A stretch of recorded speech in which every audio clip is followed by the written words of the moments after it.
ఈ వీడియోలో మనం మాట్లాడుకోబోయే మూవీ రివ్యూ వచ్చేసి మూన్ వాక్. సో ఈ మలయాళం మూవీని జియో హాట్‌స్టార్ వాళ్ళు తెలుగులో డబ్ చేసి రిలీజ్ చేశారు. ఈ మూవీ ఎలా ఉంది ఏంటని ఈ రివ్యూలో మనం మాట్లాడుకుందాం. ఫస్ట్ ఆఫ్ ఆల్ ఓవరాల్ గా మూవీ చూసిన సేపు ఎలా ఉంది అంటే ఫస్ట్ చాలా అంటే చాలా ఇబ్బంది పెట్టిందని చెప్పుకోవచ్చు అనమాట. ఎందుకంటే సో మూవీలో ఏ పాయింట్ ఎంగేజ్ చేసింది లేదని చెప్పుకోవచ్చు అనమాట. ఒక ఓవరాల్ మూవీ మొత్తం డాన్స్ అనే కాన్సెప్ట్ మీద వెళ్ళినప్పటికీ సో వీళ్ళు చేసిన డాన్స్ మూమెంట్లు నాకు సోసోగా ఉన్నప్పటికీ బట్ మిగతా స్టోరీ మొత్తం అంటే ఇది 90స్‌లో జరిగే స్టోరీ కాబట్టి సో అప్పట్లో 90స్‌లో మైకేల్ జాక్సన్ తీసుకొచ్చిన ఒక బ్రేక్ డాన్స్ అనే డాన్స్‌ని నేర్చుకోవడానికి అప్పుడే కాలేజీ చదువుతున్న 6 స్టూడెంట్స్ బ్రేక్ డాన్స్ నేర్చుకోవడానికి వాళ్ళు చేసిన ప్రయత్నాలు ఏంటి అండ్ అలాగే వాళ్ళు ఫేస్ చేసిన ప్రాబ్లమ్స్ ఏంటి అనే పాయింట్ మీద ఓవరాల్ స్టోరీ రన్ అయిద్ది అనమాట.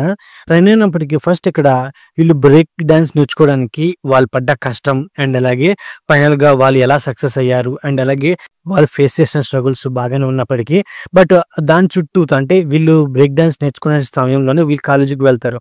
సో ఇంట్లో పేరెంట్స్ ఏమో డాన్స్ గేమ్స్ పక్కన పడేసి చదువుకోమంటారు అండ్ అలాగే సో కాలేజీలో లెక్చరర్స్ కూడా సో చదువుకోమంటారు. సో అంటే అలాంటి పాయింట్‌ని ఎమోషనల్ గా బలంగా చెప్పలేదని చెప్పుకోవచ్చు అన్నమాట. ముఖ్యంగా సో వీళ్ళు చిన్న చిన్న గొడవలకు వెళ్ళడం అండ్ అలాగే పోలీస్ స్టేషన్‌కి వెళ్ళడం అండ్ వీళ్ళకి విలన్స్ ఉండడం, ఒకరి మీద ఒకరు దాడి చేయడం. సో అలాంటివి సీన్స్ ఉన్నప్పటికీ ఏది ఎంగేజ్ చేయలేదని చెప్పుకోవచ్చు అన్నమాట. సో సింపుల్‌గా చెప్పొస్తే ఓవరాల్ మూవీ అనేది అలా వెళ్ళిపోతుంది గానీ ఏ పాయింట్‌లోనూ మనకి హూక్ చేయదు అండ్ అలాగే ఏ క్యారెక్టర్‌తోనూ మనం కనెక్ట్ అవ్వలేమన్నమాట.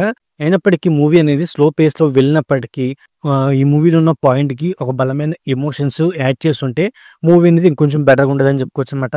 ఇక మలయాళం మూవీ కాబట్టి తెలుగు డబ్బింగ్ మ్యాచ్ అయిందని చెప్పుకోవచ్చు అన్నమాట. ఇక పర్ఫార్మెన్స్ విషయానికొస్తే ఈ మూవీలో ఉన్న వాళ్ళందరూ సో వాళ్ళ యాక్టింగ్ వరకు బాగానే చేశారు. బెస్ట్ యాక్టింగ్ ఇచ్చేంత స్కోప్ గానీ, సీన్స్ గానీ మూవీలో లేవని చెప్పుకోవచ్చు అన్నమాట. బట్ వాళ్ళు చేసిన డాన్స్ పర్ఫార్మెన్స్ కాస్త ఈ మూవీకి ఎంగేజ్ అని చెప్పుకోవచ్చు అన్నమాట. ఇక బ్యాక్‌గ్రౌండ్ మ్యూజిక్ నాకు సోసోగానే చెప్పుకోవచ్చు అన్నమాట. సినిమాటోగ్రఫీ, ప్రొడక్షన్ వాల్యూస్ ఈ మూవీకి మెయిన్ హైలైట్ అని చెప్పుకోవచ్చు అన్నమాట.